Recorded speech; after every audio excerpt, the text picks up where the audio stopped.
Hey, what's going on guys, and welcome back to another Fallout 4 modding video. Today we're going to be checking out a few different mod releases by different authors. I know that it's been a while since we've done a video format just like this, but there are going to be some differences this time around, as I'm going to be covering some older mods that I didn't get to cover when I was out of commission.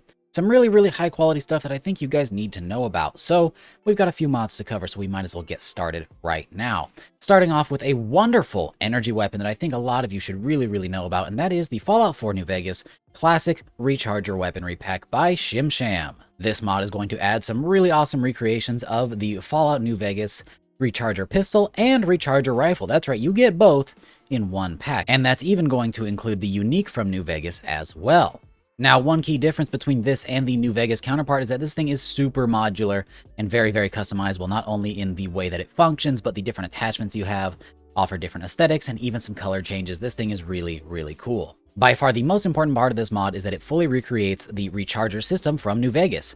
This weapon does not require any ammo to function. It actually recharges its ammo, which does mean it has a lower damage. So its trade-off from other laser weapons is lower damage, but infinite ammo. And to me, that sounds like a pretty good trade-off, especially when you can scale up perks in Fallout 4 quite a bit and throw in some different attachments that make this thing pretty dang effective, even despite it having a lower base damage. And especially having that infinite ammo, it's going to be great against bullet sponges later on. Now, like I said, this thing does have the base variant with a pistol and rifle version, but you'll also have access to the MF Hyperbreeder Alpha from New Vegas as well, a unique that is hidden somewhere in the world.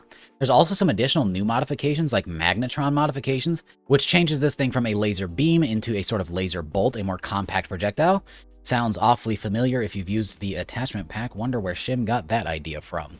Now then, if you want to get your hands on these things, they are actually added to the leveled list. You can start finding the rifle after level 4 and the pistols after level 17.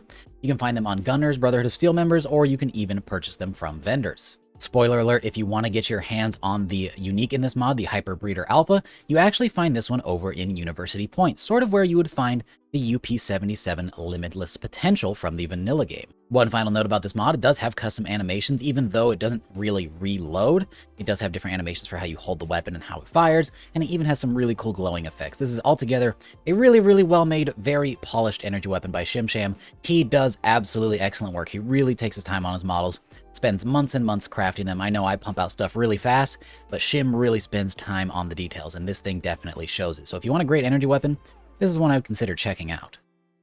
Now, the next mod we'll be checking out is known as the Unreal Rocket Launcher by Spadey and the Sixth Messenger. If I remember correctly, Spadey did pretty much all of the model work on this guy, while the Sixth Messenger handled a lot of the really intense CK work and some of the scripting to make this thing work flawlessly.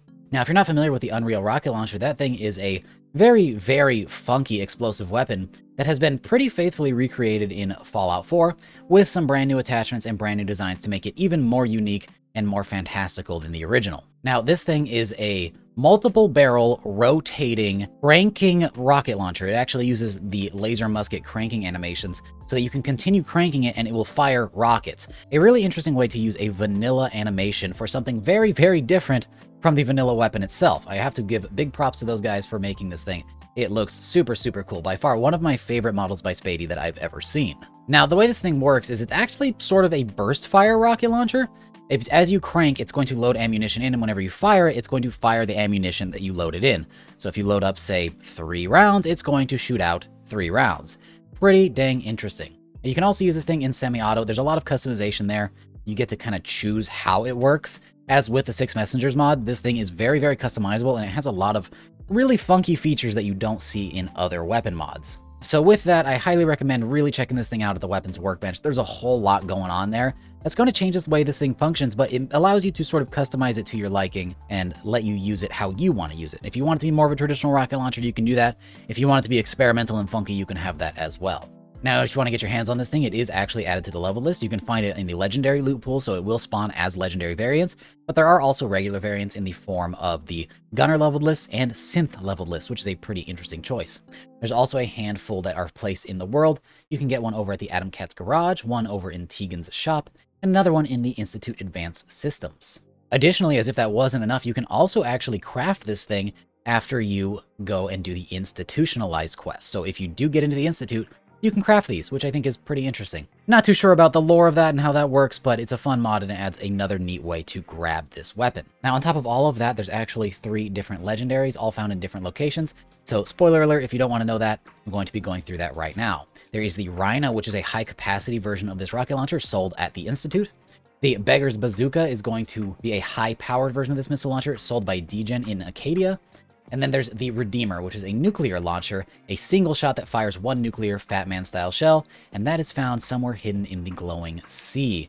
A more detailed spoiler is that it's actually found over in the Forgotten Church. Now, on top of all of that, this thing normally uses missiles to fire, but you can also patch this thing for munitions, as there is a built-in patch available that allows this to use rockets instead.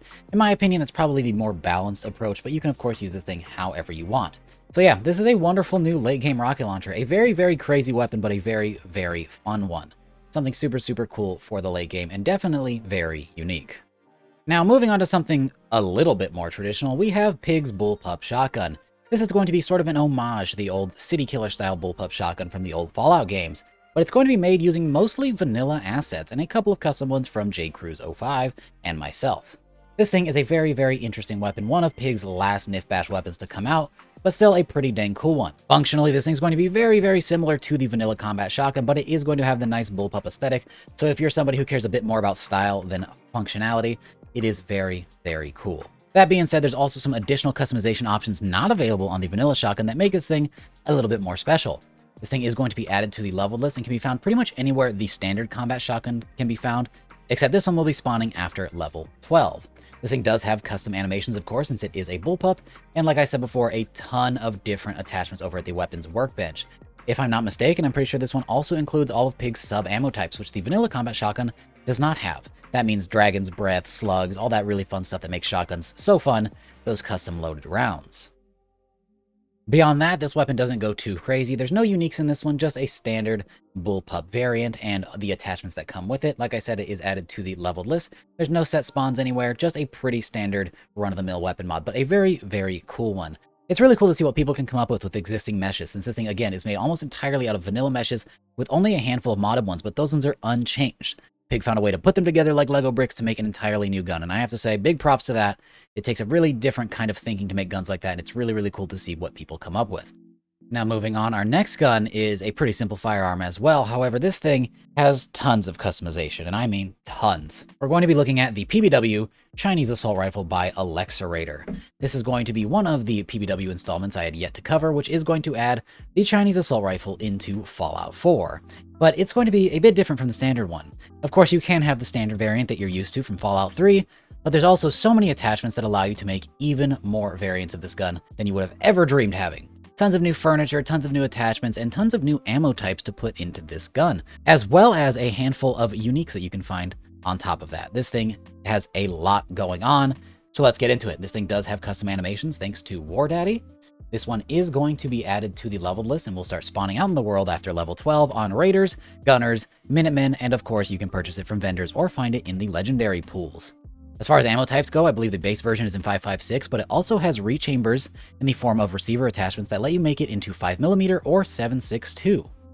On top of that, there's also a version of this known as the Chinese Covert Carbine, which is available in 9mm, 32, or 40 caliber. This thing obviously has munitions integrated, which gives you all of those really cool different ammo types to add in on top of the standard 5.56. Now, like I mentioned, there are a couple of uniques that you can pick up as well. One of them is known as the Type Ray Energy Carbine and Energy Launcher, which is going to be an energy conversion of this thing found over in the Yangtze submarine. This thing is going to be a complete overhaul to the regular old Chinese rifle and even the subtype that we had earlier, and it's going to be an energy weapon now, which is really cool, and there's some different attachments there that allow you to do even more stuff with that. There is also another unique known as Zhurong's Breath, which, given its fiery nature, is actually found over in Saugus Ironworks, and this thing allows you to have incendiary ammo, which is pretty dang neat. Really quality stuff, just like the other PBW releases, a very faithful recreation of the original weapon, but with even more attachments to allow you to make really, really cool variants that you didn't have in the original games, which is an awesome compromise for Fallout 4. You get the classic, but you also get to make even more stuff. Not really a compromise now that I think about it, it's just plain better. So go ahead and check this one out. It's by far one of the best Chinese assault rifles we have on the Nexus. Really, really cool faithful recreation. Good stuff as always, Alex. And finally, that takes us to a brand new sniper rifle known as the AMR 3000 Anti-Material Rifle by Nostoso. Nostoso. That is going to be a brand new weapon by a brand new modder. This is, I believe, their first mod ever on the Nexus, at least that I've seen. And this thing is really, really cool. A brand new, heavy, 50 caliber bolt-action sniper rifle with a design that seems to come from the family of the combat weapons. It looks very, very similar to me to a mishmash of the combat rifle, combat shotgun aesthetic, mixed with sort of like the DKS vibes from Fallout 3. This thing is really cool. And even though it takes inspiration from those things, it is a unique weapon all of its own, coming with a brand new model that's completely fictional, made up by the author, and also some really cool new attachments like different scopes and different optics that make this thing look really, really special. And they even have their own built-in see-through scopes that look super, super cool. I like this thing a lot. When I first saw it, I fell in love with it immediately. I think the attention to detail and the way that this thing fits in the vanilla style of the game is just phenomenal. So awesome, awesome work. Now let's start talking about how this thing actually works. This thing, of course, comes with tons of different attachments over at the weapons workbench, and it even comes with custom animations for that right-handed bolt, which is really, really nice. If you want to get your hands on this weapon, it is injected to the leveled list and will start spawning out in the world after level 40, and it'll spawn on gunner snipers and gunner bosses. Now, that may seem like a high level, but it comes in 50 cal. There isn't really a dedicated 50 cal weapon in the base game aside from the weapons that have different receiver attachments, so putting it at a high level is something that actually makes a good bit of sense. Additionally, it'll spawn on enemies at 40. You won't be able to purchase this thing until level 50. You can also choose between the weapon being called the AMR 3000, which is what the author has named it, or if you'd like a more traditional name, you can just call it the Anti-Material Rifle in-game if you'd like to fit sort of the Bethesda-style nomenclature. That being said, there already is an Anti-Material Rifle in Fallout, so it's kind of up to you. You can always rename it for yourself as well. Doesn't really matter.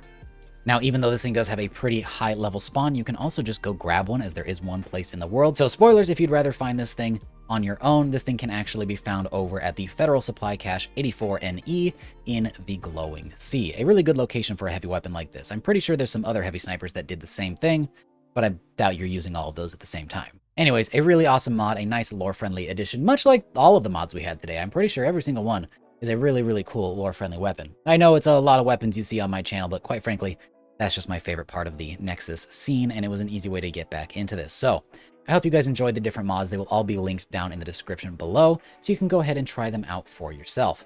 Really, really cool stuff. Awesome work being done over on the modding scene. And this is only scratching the surface. This is some stuff I missed from months and months and months ago, and there's even more to talk about. So with that, I hope you guys enjoyed the video, and I hope you enjoy all the mods. If you'd like to support that work I do over here in the form of the YouTube videos, or even the work I do over on Nexus with all the mods that I make myself, you can do so using the link down in the description to check me out over on Patreon. But of course, that is just a donation platform. It is completely optional. By no means do you have to do it. It's just there if you're into that kind of thing. With that, I hope you guys enjoyed, and I'll see you all in the next one. Peace!